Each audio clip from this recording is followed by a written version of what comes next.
Choisis pour un grand amour, tu nous appelles à donner l'espérance, livrés à toi pour toujours. Nous voulons vivre en fidélité d'alliance. Choisis pour un grand amour, tu nous appelles à donner l'espérance, livrés à toi pour toujours. Nous voulons vivre en fidélité d'alliance. Bonjour, bienvenue à toi aujourd'hui, en ce beau jour de fête pour nous à la famille Myriam. Il y a déjà 3 ans que Sœur Jeanne est passée de ce monde au monde de la maison de notre Père. Cette maison qui nous apparaît toujours un peu mystérieuse, mais où Jésus est allé nous préparer une place. Et il y a 3 ans, sa place était prête.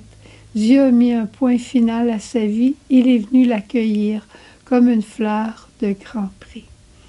J'ai pensé aujourd'hui te parler de Sœur Jeanne parce qu'il y a des traits de sa vie qui sont à la portée de chacun d'entre nous. Et j'ai voulu regarder un peu la base de sa vie spirituelle. La base d'une vie spirituelle se situe toujours dans la foi, l'espérance et la charité, les 3 vertus théologales. Mais nous sommes tous et toutes appelés pour un grand amour. Alors, comment Sœur Jeanne a-t-elle vécu cet amour? Et ce que j'espère de tout cœur, c'est que sa présence auprès du bon Dieu saura aujourd'hui t'obtenir de grandes grâces.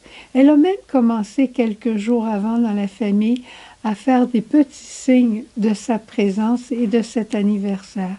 Elle avait dit, quand je serai rendue chez le bon Dieu, je voudrais passer mon ciel à faire du bien sur la terre en donnant l'espérance.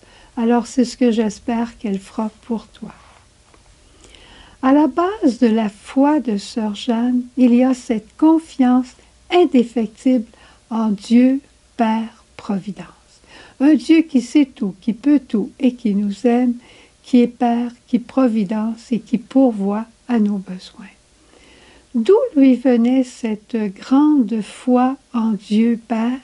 C'est Jésus qui lui a transmis cette foi. Jésus, son époux bien-aimé, l'époux de son âme.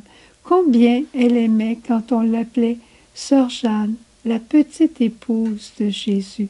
Dans les dernières années, elle réagissait toujours à cette appellation. Jésus était son tout. Elle voulait tout vivre avec Jésus, toujours avec Jésus.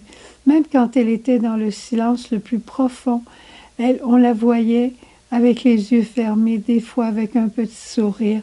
Et même quand elle ne pouvait plus parler, elle faisait des croix sur son cœur, comme pour dire à Jésus, « Je suis encore là avec toi, et toi tu es là avec moi. » Il était son trésor caché. Elle voulait faire une sainte cachée, sans qu'on n'en sache rien, parce qu'elle avait en elle Jésus, trésor caché, qu'elle avait découvert à l'âge de 6 ans. Tu connais l'histoire. Quand elle a découvert la puissance de réparation de Jésus comme trésor caché, son espérance s'est réveillée. Elle pouvait tout espérer de la miséricorde de Dieu, quoi que ce soit qu'elle ait fait, quelle que soit l'erreur, quel que soit le pire des péchés qu'elle aurait pu avoir commis. Elle savait que Jésus, dans sa miséricorde, était plus grand que sa faute et d'offrir Dieu, Jésus au Père, pouvait tout réparer. Et cette espérance a grandi en elle et cette espérance s'est propagée à chacun d'entre nous.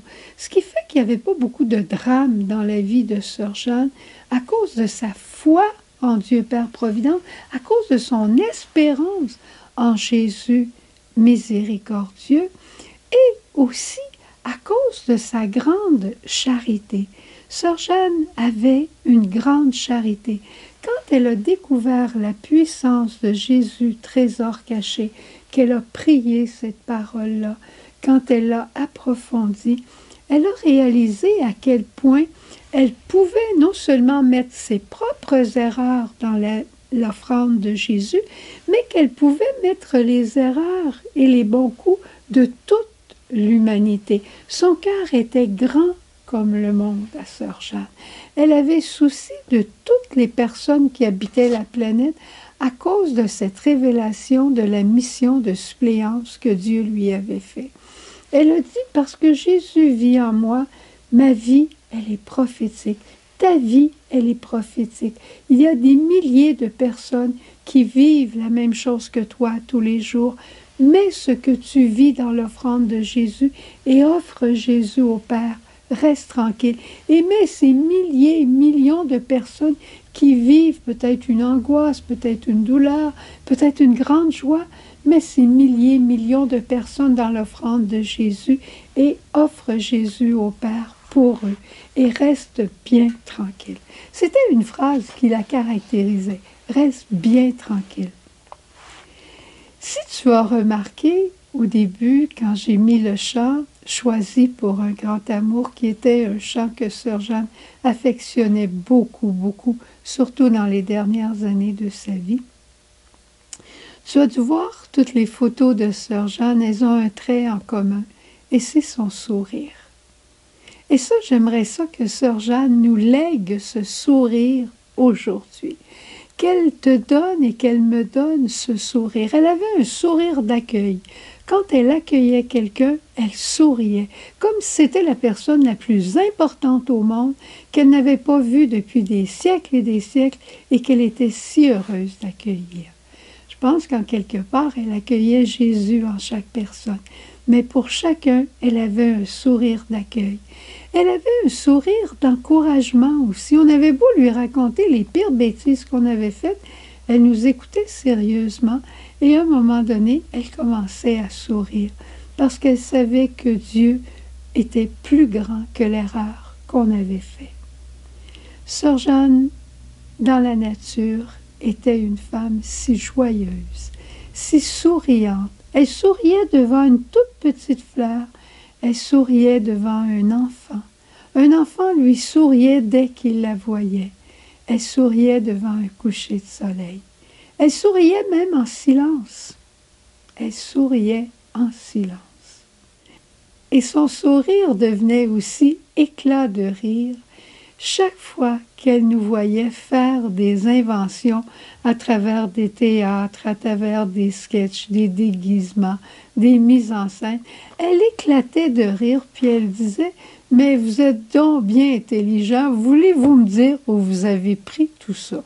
Seigneur, qu'est-ce que j'ai fait au bon Dieu pour avoir des enfants comme eux autres? » Et elle éclatait de rire. En terminant, j'aimerais demander au Seigneur, par l'intercession de Sœur Jeanne aujourd'hui, de réaliser le désir le plus profond qu'elle avait dans son cœur. C'était de donner des saints et des saintes à l'Église. Au départ, c'est ce qu'elle nous disait, mais plus la communauté grandissait, plus la spiritualité s'en allait vers une véritable spiritualité de communion par l'entraide familiale, de famille-communion. Plus elle désirait donner des couples saints, des familles saintes à l'Église. Je lui demande aujourd'hui que tu comprennes que tu es appelé à la sainteté. Tu es appelé à la sainteté et tu n'y pourras pas y arriver seul. Tu as vraiment besoin des autres. Tu as besoin du soutien des autres, tu as besoin du regard des autres, tu as besoin des autres pour t'éperonner. C'est ensemble, dans la complémentarité, que nous arriverons à être des familles saintes, des couples saints. Alors voilà un des grands secrets de Sœur Jeanne. Je t'invite à y croire de tout ton cœur. Et Sœur Jeanne, en terminant, je te prie pour chacun. Il y en a qui ont peut-être des besoins criants aujourd'hui, d'être consolés, de retrouver la joie, de retrouver l'espérance et la foi, de s'ouvrir au nouveau de leur vie. Viens auprès d'eux et je t'en bénis, Jésus. Amen. Et rappelle-toi, tu es choisi pour un grand amour. Au revoir. À demain.